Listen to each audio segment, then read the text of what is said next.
말콤 글래드웰이라는 분이 계십니다. 미국 사람들은 그 성을 보면은 그 자체가 설명해요. 글래드웰. 어떻게 보면 기쁨의 샘 그렇게 표현할 정도로 그래서 사는지는 모르겠지만 이름이 말콤 글래드웰. 그분이 쓰신 아웃라이어라는 유명한 책이 있죠. 그 책 가운데 1만 시간의 법칙이라는 것을 소개를 합니다. 쭉 연구를 해보니까 어느 분야에 탁월한 삶을 사는 사람들을 보니까 대부분 1만 시간의 법칙을 잘 지켰다. 하루에 그 일에 대해서 매일 하루에 3시간을 투자하고 일주일이면 20시간을 투자하고 그리고 그렇게 10년을 투자하니까 계산해 보니까 1만 시간이 되더라. 그런 얘기죠. 그래서 그 일 미숙하지만 시작을 해서 꾸준히 준비하고 꾸준히 훈련하다 보면은 그 1만 시간의 법칙을 가는 도중에 어느 한순간에 매우 탁월한 그런 도약의 순간이 다가온다는 거죠. 그런 것이 한 3번 정도 들어가면은 그 분야에 아주 탁월한 사람이 된다. 그래서 발표한 책이 바로 아웃라이어에 나오는 1만 시간의 법칙이라는 책입니다. 그런데 그 책이 나와서 회자된 후에 5년 후에 또 다른 결과가 나왔죠. 그 말은 맞긴 맞는다. 1만 시간의 법칙 맞긴 맞는다. 그러나 모든 사람이 그렇게 되는 것은 아닌 것 같다. 자신들의 연구에 의하면은 대개 맥시멈으로 잡아봤자 한 33% 내지 34%의 사람들만이 실제 1만 시간의 법칙에 탁월한 성과를 거두더라. 그런 얘기죠. 나와 전혀 내 재주와 관계없는데 1만 시간의 법칙을 해봤자 결과가 안 나온다는 거예요. 무조건 1만 시간이 아니고 나름대로 유전인자도 들어가야 되고 어떤 관심도 돼야 되고 뭐 재능도 있어야 되고 그래야지 1만 시간의 법칙 안에 탁월하다. 그러니까는 내게 아니면 빨리 포기하라. 그런 내용도 거기에 담겨져 있습니다. 저는 한때 그 대학교 때는 통기타 치면서 노래 부르면서 밴드에서 좀 해볼까 그랬는데 정말 적응 관계없는 세상이어갖고 진짜 관두기를 잘했습니다. 아주 그런 얘기죠. 뭐 오늘 본문 말씀을 보면은 10년이에요. 딱 10년입니다. 아브람 그리고 이제 사라가 하나님께 이 약속을 받은 지 딱 10년이 됐습니다. 그러니까 아브람은 85세가 됐고 75세였으니까 사라는 이제 75세가 된 거예요. 딱 10년입니다. 이 10년 됐을 때 어떤 결과가 나와야 되는데 이거 대단한 인내예요. 10년 동안 꾸준히 그 길을 간다는 게 대단한 인내죠. 갔어요. 갔는데 아직도. 그러니 흔들리지 않겠습니까? 누군들 흔들리지 않겠습니까? 흔들리죠. 그래서 지난 시간에 우리가 살펴본 말씀 보면 아브라함이 흔들렸어.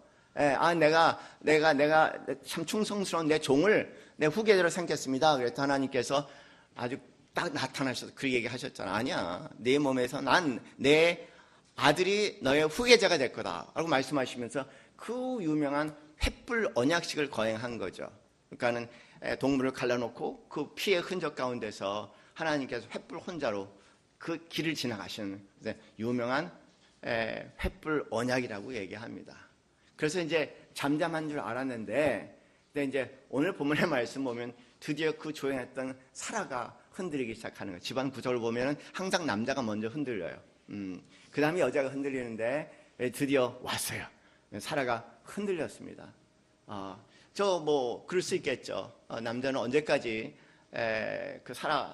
그 남자의 구실을 할 수 있을지는 모르겠지만 사라 입장에서는 75세 그렇잖아요. 그래서 사라가 마음의 계획을 오늘 본문 말씀에 나오지 않습니까? 내 몸종 하갈이 있다는 거예요. 애굽에서 데려온 하갈. 여러분 기억하시죠?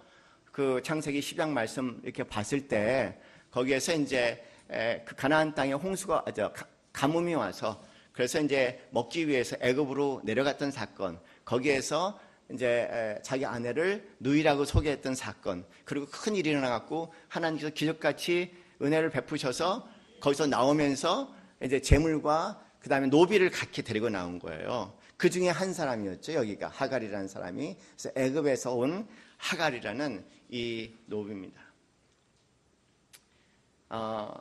오늘 읽은 말씀처럼 이제 도대체 내 몸에서는 날 수 없으니까 내가 하갈을 처소에 들어가라는 겁니다. 아브라함에게. 그래서 그를 통해서 후손을 갖자. 그렇게 이야기를 합니다. 여기 그 하갈이란 뜻은 하가르라는 우리말은 하갈인데 원어는 하가르 이렇게 돼서 이 뜻은 뭐냐면 도망자. 그런 도망자. 그러니까는 우리 사건을 보면서 도망자가 나온 건지 이름이 붙여진 건지 예언적인 이름으로 하갈이 붙여진지 모르겠지만 그 뜻은 도망자 그런 뜻입니다. 그래서 이제 여기 본문 말씀에 우리말의 성경은 첩으로 나왔지만 아내라고나 원어에는 아내로 되어 있습니다. 아내를 들여보냈다 그렇게 얘기를 하죠. 뭐 사람의 마음에 좀 별의별 마음이 다 있었을 것 같아요. 그러나 뭔지 모르게 후손을 남겨줘야 된다는 그런 부담에 아내로 들여보내서 아브람과 이제 동침을 하게 한다는 거죠. 그게 바로 3절 말씀 하반절에 나온 것처럼 그 땅에 거주한 지 10년이 되었다 그렇게 얘기를 하죠. 4절 말씀을 보면은 동침을 합니다. 그리고 임신을 합니다. 흥미로운 것은 2절 하반절 말씀 보면은 자녀를 낳을까 하노라 그랬는데 임신을 할까 하노라 했는데 혹시나 그랬는데 임신을 해버렸어요.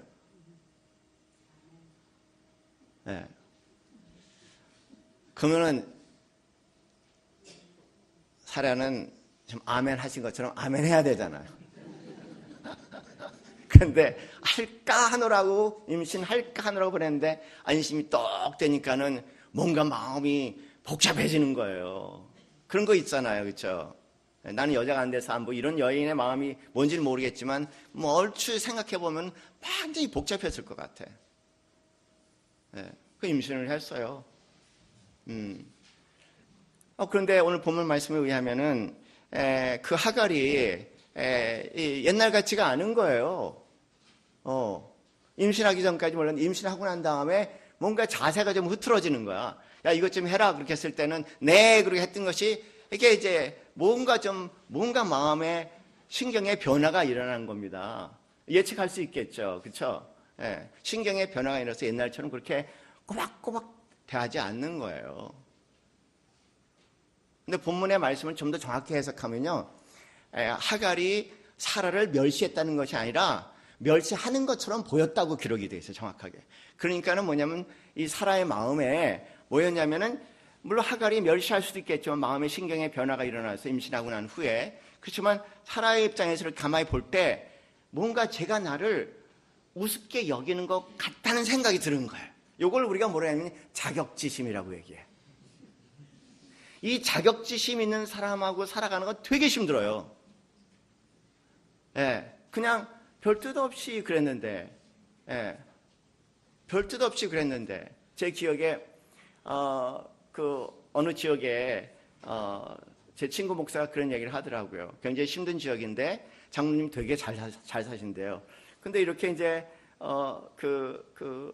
우연히 엘리베이터에서 만났는데, 그 장로님 막 전화를 누가 하고 있는데, 이분은 모르고 인사를 했다는 거예요. 인사를 했는데, 근데 이제 이분은 이거 정신이 없어갖고 반응을 못했죠. 그래서 그분이 저한테 오셔서 하는 얘기가, 그 목사님께 오셔서 하시는 얘기가 그 얘기를 해요. 이놈의 교회 못 쓸 놈의 교회라고 얘기하면서 장로님이 돈 좀 있다고 저렇게 뻗증긴다고.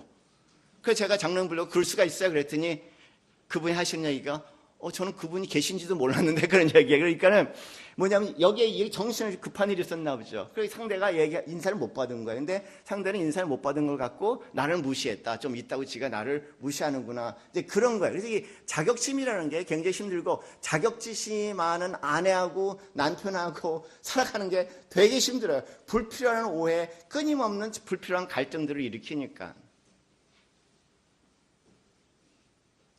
여기 지금 살아가 이 복잡한 환경 가운데 그런 마음이 생긴 거죠.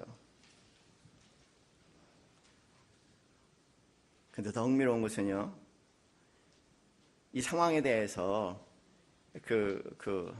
사라가 아브라함을 찾아가는 거예요. 5절 말씀을 보면은 아브라함을 찾아가서 이상한 말을 해요. 사라가 아브라함에게 이르되 내가 받는 모욕은 당신이 받아야 옳다고 얘기하는 거예요. 내가 당하는 수치는 당신이 당해야 할 수치라고. 내가 당하는 멸시와 모욕은 실제로는 당신이 당해야 할 거라고 그 얘기를 하는 거죠. 여기 그런 표현이 표현되는 게 당신 하갈한테 무슨 수작을 부렸어 그런 얘기예요. 사실 그렇지 않습니까? 가만히 살펴보면 우리 삶에 그런 일들 참 많아요. 뭐냐면 그냥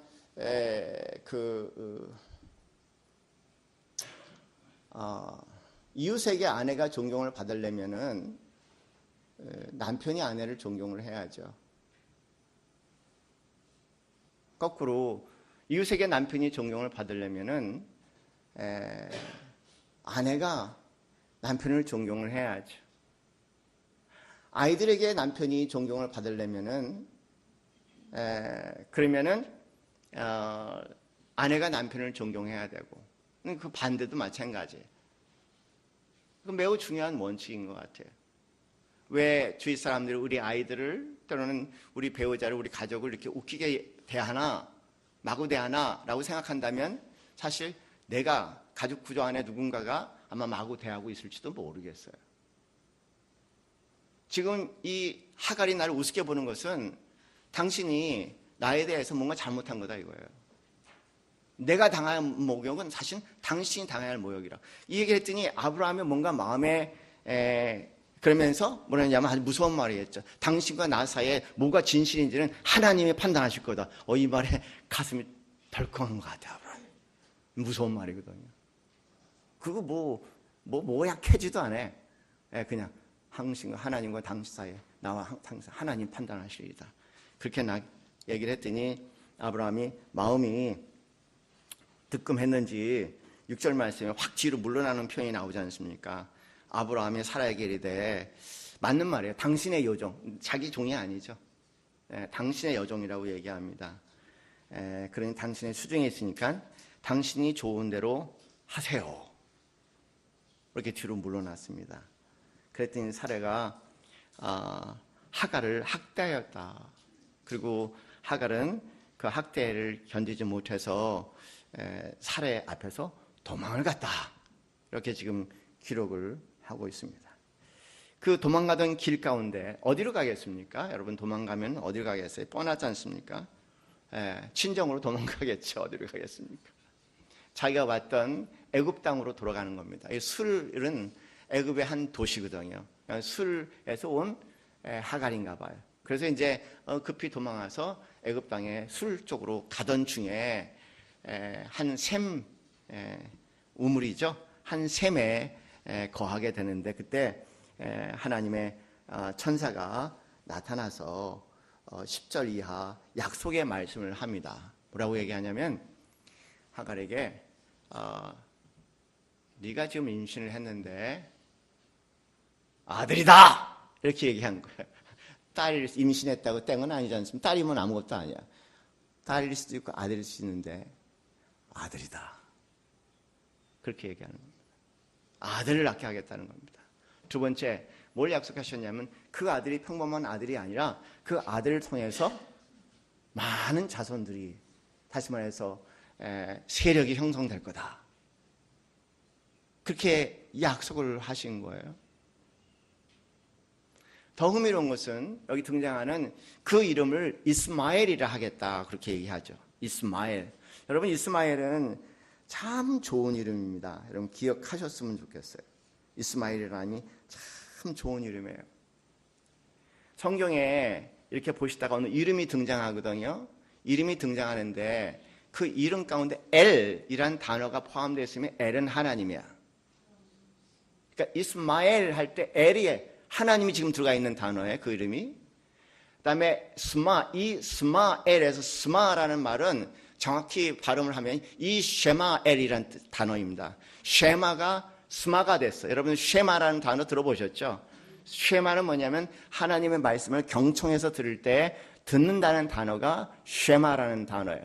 그러니까 이게 이 쉐마엘이라는 말은 여호와 하나님께서 그 다음에 쉐마 경청해서 이는 나랄 뜻이니까 여호와 하나님께서 나의 신음의 소리에 귀를 기리고 아주 경청해서 듣는다라는 이름이 이스마엘이라는 단어입니다.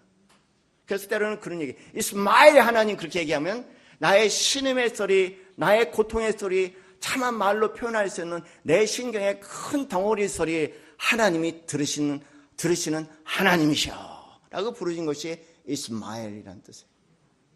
그러니까 여기에서 뭐라 하냐면 여기 이 하갈에게 그 얘기예요. 이스마엘, 아들을 보라는 거예요. 네가 낳은 아들이 이스마엘이라는 겁니다. 아마 하갈이 여러 가지 뭐라고 하냐면 다시 돌아가서 이 약속이 이루어지려면은 다시 사라에 들어가서 그 수하에서 복종을 하라고 얘기해. 그거 쉽지 않은 거겠죠. 정말 쉽지 않은 겁니다. 복종하는 과정 가운데서 그가 본 건 뭐냐면 이스마엘은 아들을 봤을 거예요. 이스마엘, 하나님이 내 통곡에 내 억울한 내 신원의 소리를 들으신다. 이스마엘, 이스마엘, 이스마엘. 이스마엘이 여러분 마음 가운데 각인되시기 바랍니다. 우리 혼자가 아니에요. 여호와 하나님은 이스마엘의 하나님입니다. 우리 시름과 통과 고통의 소리를 들으시는 하나님입니다. 때로는 하나님께서 소리 질러서 통곡으로 기도하시기도 하고요. 외쳐 기도하시기도 하고요. 하나님 앞에는 점잔 떨 필요 없어요. 점잖은 사람한테 뜨시고요. 하나님 앞에서는 있는 그대로 토설을 해내야 됩니다. 왜냐하면 그것을 귀하게 여기시는 하나님이에요. 그걸 아름답게 여기시는 하나님, 거기에 움직이시는 하나님이십니다. 그래서 오늘 본문 말씀의 11절에는 그 이스마엘을 여호와께서 내 고통을 들으셨음이라 이렇게 풀어서 오늘 성경 말씀은 이야기를 하고 계시죠. 그리고 이런 축복을 허락하겠다는 겁니다. 여러분, 이 약속은 그대로 이루어졌어요. 아브라함 사라를 통해서 이삭이 나오는데 이삭에게 12명의 아들이 나옵니다. 그렇죠? 그런데 이스마엘에게도요 12명의 아들이 나와요. 그래서 12부족의 족장이 되죠. 그 사람들이 뭐냐면 아랍권의 사람들과 터키의 사람들을 얘기해요. 그래서 그 지형이 완성이 됩니다. 근데 흥미로운 것은 복잡해 사건이 보면 뭐 그냥 하나님께서 그럼 주시면 되는데 또 뭐 이 사라 아를 낳지 못하는 사라의 사건, 믿음이 없는 사라의 사건, 하갈의 등장, 그리고 이런 억울한 고통의 사건들 복잡하게 진행되는 거, 왜 이런 일이 일어날까? 이런 건 있으면 좋고 저는 없으면 좋겠는데 그건 우리 계획이고요. 성경 말씀이 매우 놀라운 것은 성경은 이렇게 시들과 날줄처럼 아주 매우 복잡하게 그리고 신묘막측하게 구약의 창세기 사건부터 요한계시록의 사건까지 얽히설키 다 스토리가 되어 있어요. 그래서 정확하게 어느 한 구절을 이해하면 성경 전체를 이해할 수 있고 성경 전체를 이해하면 성경 한 구절을 다 이해할 수가 있어요. 성경은 이렇게 아주 희한한 모습을 가지고 있죠. 왜 이렇게 복잡한 사건이 일어나느냐? 우리가 볼 때 쓸데없는 사건이 하나도 없어요, 성경에. 오늘 읽은 이 본문 안에요. 구약 전체가 담겨져 있고 신약 전체가 담겨져 있습니다. 그 성경이 쉽지가 않아요. 평생 공부해도 쉽지가 않아요. 하나님은요, 이런 복잡한 사건을 우리의 실수, 우리의 믿음 없음, 그걸로서 벌어지는 많은 상황들, 이 상황들을 그냥 그렇게 끝나시는 것이 아니라 그 상황들을 추스려서 최선의 결과를 만드시는 하나님이심을 믿으시기 바랍니다.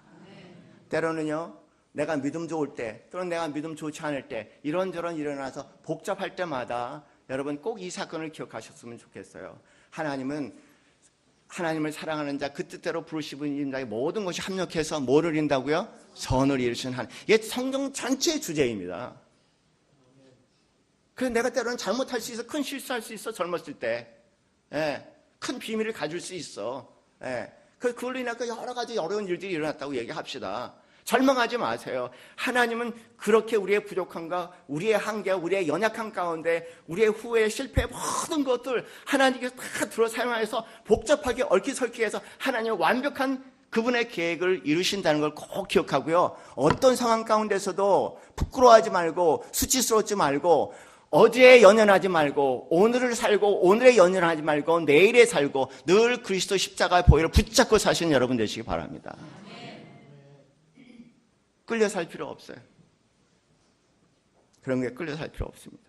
한 가지 예를 들어서 말씀드릴게요. 어떤 사건이 일어나냐면 이삭에게 12명의 아들이 나타났어요. 그렇죠? 근데 요셉이 있어. 예, 형이 마청이 유다야.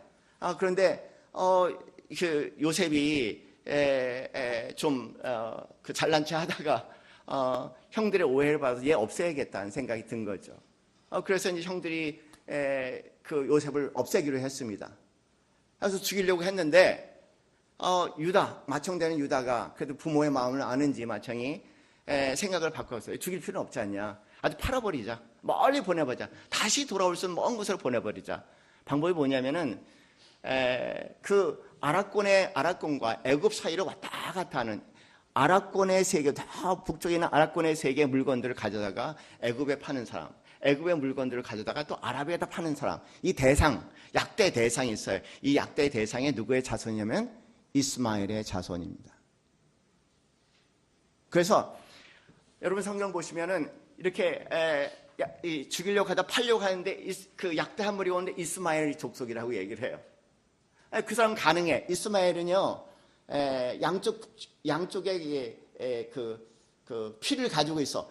하갈이라는 사람이 애굽의 피를 가지고 있고 그리고 아랍의 피를 가지고 있어. 그래서 일로 가도 환영이요 절로 가도 환영이니까 유일하게 약대상을 할 수 있는 민족이 이스마엘의 자손이에요.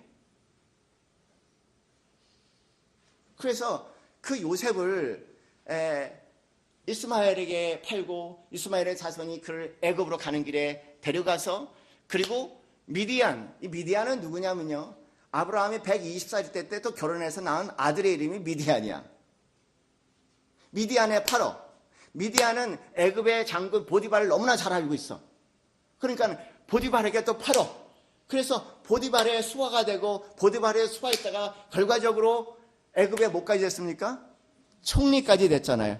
그리고 그냥 가나안에 또 죽어가야 할 이 가나안의 이스라엘 백성들을 다시 애굽 땅으로 다 불러놔서 그들이 숫자로 엄청히 불릴 때까지 몇 년이요? 400년 동안 거기에 두신 거예요. 400년 동안을. 그리고 그 숫자가 엄청나게 불어나서 이제는 이들이 하나의 국가를 이룰 수 있는 단계가 될 때 그들을 약속하신 대로 지난주에 보신 말씀대로 약속하신 대로 400년 후에 그 약속을 이루시는 하나님이시라는 거예요. 하나님 매우 원대한 계획 가운데 움직이십니다. 우리가 사건을 일으켜 문제를 일으켜도요 결국 하나님은 이렇게 저렇게 수술해서 하나님은 완벽하신 그 신실하신 계획을 이루시는 하나님입니다. 하나님은 우리의 불신 때문에 좌절되지 않는 하나님이세요. 우리의 죄악 때문에 우리를 향한 계획을 내려놓는 분은 아니십니다. 우리의 믿음의 연약 때문에 하나님께서 우리를 내팽겨치시는 하나님 아닙니다. 끝까지 하나님 붙드시고 가시는 분 여러분 되시기 바랍니다. 베드로는 그랬어요. 가롯 유다는 어줍지 않은 양심을 가진 사람이야. 그래갖고 돌아보니까 내가 내 스승 예수를 팔아간 거예요.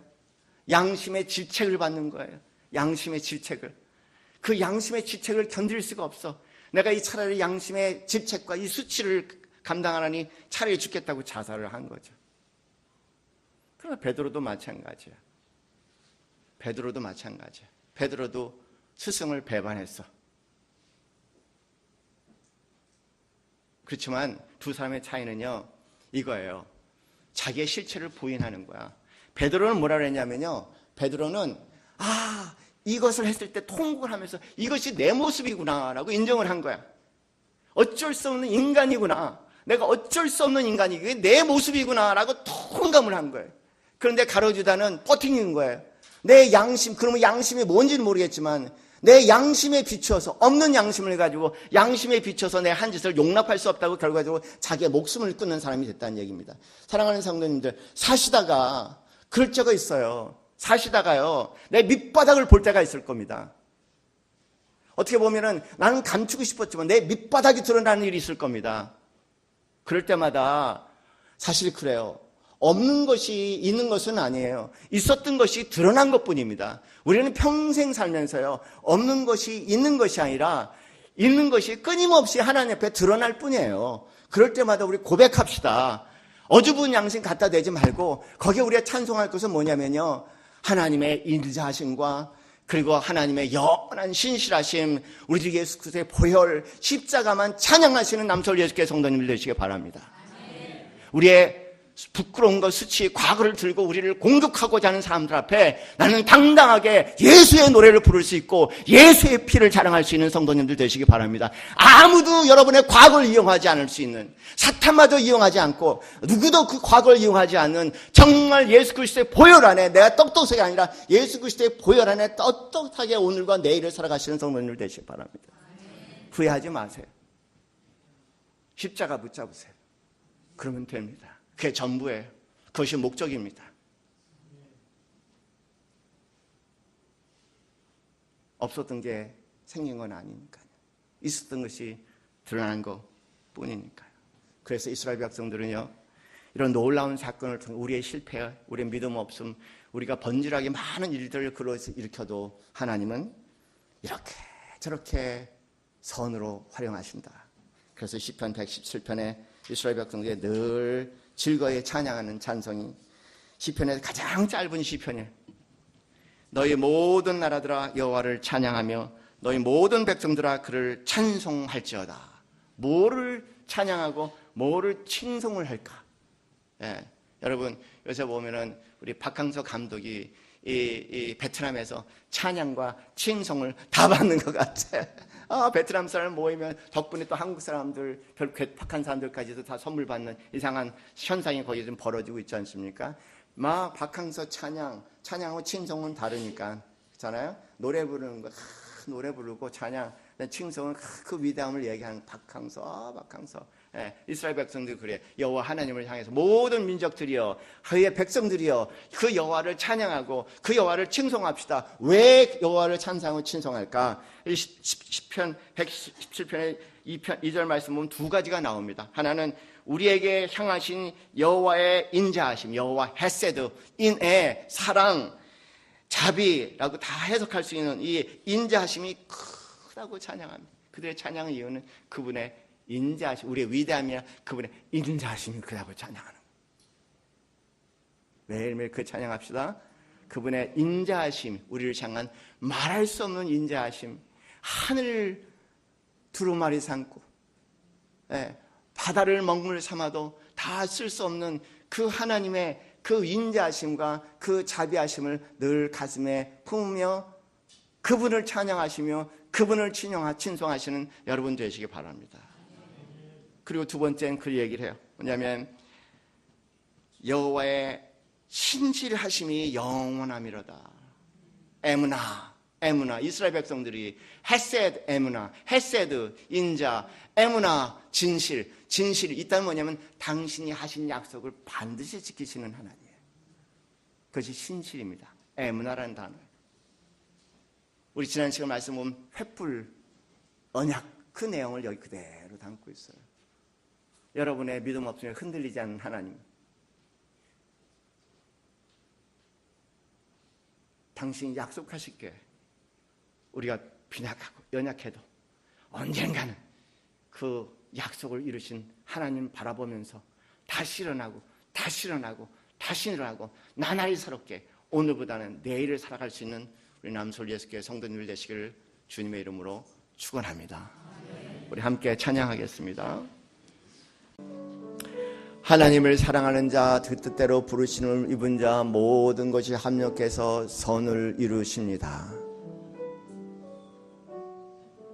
나의 부족함과 연약함으로 복잡하게 인생을 만들어도 하나님은 이것저것 주섬주섬 다 들어서 궁극적으로 우리를 향한 당신의 약속을 다 이루십니다. 받아들입시다.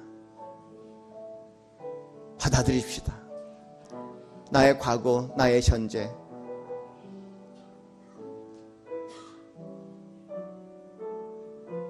나의 적, 때로는 나의 원수까지, 나를 모함하고 나를 멸시하는 자들까지, 나를 대적하고 나와 싸우는 자들까지 하나님은 하나하나 들어 사용하셔서 우리를 향한 당신의 뜻을 다 이루실 것입니다. 어떤 상황 가운데서도 발을 견고하게 버티고 믿음의 주에 온전케 하신 예수를 바라보며 그 상황 가운데서도 아멘, 아멘, 아멘으로, 아멘으로, 아멘으로, 아멘으로 행진하며 세상에서 알 수 없고 줄 수 없는 우리 인생의 전개를 하시는 하나님을 찬양하며 그 결실을 맛보며 영원토록 찬양하는 사람이 됩시다. 바울 사도가 너희 안에 착한 일을 시작하신 이가 그리스도 예수의 날까지 이르실 줄을 우리는 확신하노라 고백합니다.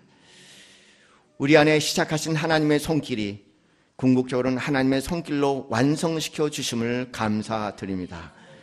우리의 부족함과 연약함 가운데서도 좌절하지 아니할 것은 우리 안에 착한 일을 시작하신 하나님께서 결과적으로 예수 그리스도 오시는 날에 완성시켜 주실 것을 바라보며 우리의 부족함과 연약함 가운데서도 오직 십자가의 보혈의 공로 밑에 오늘도 털고 일어나고 내가 가야 할 길을 질서할 수 있도록 은혜 주신 것을 감사합니다. 확고히 서게 하시고 확고히 십자가를 붙잡게 하여 주시옵소서. 이제는 우리 주 예수 그리스도의 그 크신 은혜와 하나님 아버지의 직하신 사랑과 성령님의 교통교감하심이 주님의 십자가의 능력 가운데 살아가기 소원하는 이 자리는 모든 성도들 머리 위에 지금부터 영원까지 함께 있기를 축원하옵나이다. 아멘.